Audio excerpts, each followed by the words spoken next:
Dear Lego, this is my letter to you and only you. It is not a love letter. I hope it did not come off that way.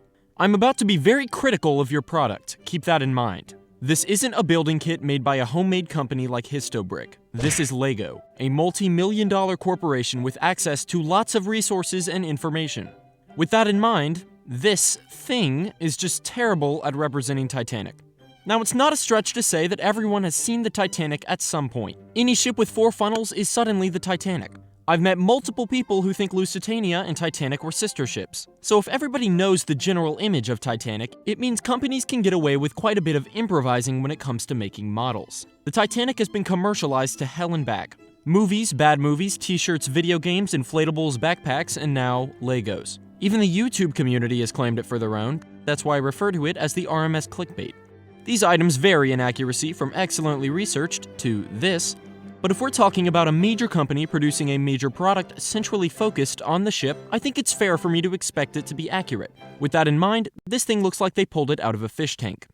Alright, before we get into the actual model, can I say this thing took not only my sanity, but 2 weeks of my life as well. And look at this box, it's enormous. Here's a weird statue I found at Goodwill for scale. This thing uses 46 bags of pieces. I could wipe out a whole reef with that much plastic.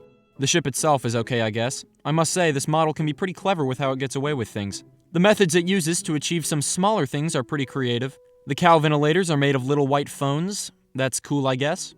Also, if you turn this gear on the stern bridge, it makes the triadic stay become more or less taut. The way they did benches is also pretty cool. And the anchors are made of little sausages. That's all I'll compliment. Now, let's get into the fun stuff. Alright, now the greatest sin that you Lego have committed was the fact that so many of these problems are easily fixable. If y'all see this video, I don't care if anyone else does, I want you to do a second run or something. The very first thing I noticed was before I even got the model. This starboard side ventilator is not a cow ventilator. This is a weirdly consistent problem, and it's even mistaken on the cover of A Night to Remember, arguably the most well-known Titanic book ever published. Next up, this. Scaling is such a problem with this model. The crane here is bigger than the bridge, and this isn't their only scaling sin. The second-class entrance is so large that it disconnects the boat deck from its backmost extension. This thing takes up possibly 3 times as much space as the actual one did, not to mention how enormous the lifeboats are, which is weird because the collapsible ones are represented by these thin slivers of a Lego piece. How is the Oceanic supposed to find collapsible lifeboat A if it's a pretzel stick? It's almost as bad as how many things are just straight up missing from the deck. The amidship's boat deck is missing 6 of its 7 ventilators. It's missing its cow ventilator on the forecastle. A common issue that I see on Titanic models is that they remove the steerage entrance to the forward and aft well decks. This model is no exception. The top of the bridge is done like it was normal decking, but it was really a light gray color. Same goes for the lifeboat covers for some reason. The orange-red color used on the well decks is also absent. The central support here for the bridge is missing, and I really have no idea why they would remove that. But you know what's worse than forgetting things? Adding things that aren't there. The jackstaff and flag were removed before her maiden voyage, and that's a piece that everyone knows isn't there because the scene in the movie doesn't have it. At least the flag they're flying from the jackstaff is correct. Now, most of these issues can all be remedied, and yet Lego didn't.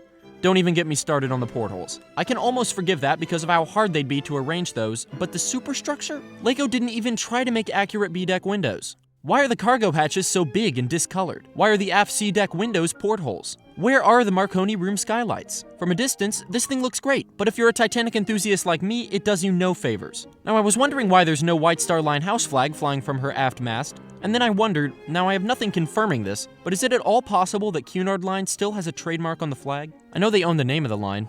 Anyway, if someone can tell me, please let me know. Anywho, the forward peak is a little too squarular, the central propeller is most likely short a blade, and the funnels are way too bright. And the interior, oh boy. Now I'll give them credit, having the pistons move is really clever. But the grand staircase is just so far from correct. Are these supposed to be tables? Is this the first-class lounge? That's wrong. The pool was not in line with the grand staircase, and where's the first-class reception room? And the boilers! They were lined up in rows of 5 with coal bunkers. Now, the aft grand staircase was right in having the pistons right below them, but they are huge in proportion. At least the a la carte restaurant was represented. I think that's what this is. The skylights aren't represented on either staircase. Why's the clock a compass, and why isn't there a clock on the aft grand staircase? I guess Lego had some letters left over from all those typewriters they didn't sell. What I'm most curious about is that the US flag on the foremast has 46 stars, the correct number for 1912. And while that's very nitpicky and a specific thing for them to get right, why can't you do everything else to that degree of attention? Lego, your model is inaccurate, enormous, time-consuming, but altogether, still cool. It's an impressive piece and has some pretty clever elements. Most of my gripes with it are minor at best. Still, please fix it, or face the wrath of dozens of people online. Sincerely, an idiot. Is the Titanic model worth its hefty price tag? It depends on who you are. It's a good collector's item, even if it's wrong.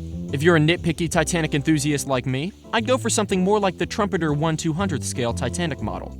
It's also enormous, cheaper, and is astonishingly accurate. The Lego Titanic is cool, but for me personally, it wasn't worth it. It will impress your friends though, the ones who couldn't tell the difference between Teutonic and Majestic. I thought the set was pretty sweet nonetheless, and I guess that means I'm one of the lucky ones who owns it. So somebody let Tom Lynskey know if he ever wants to borrow it to make another Lego Titanic.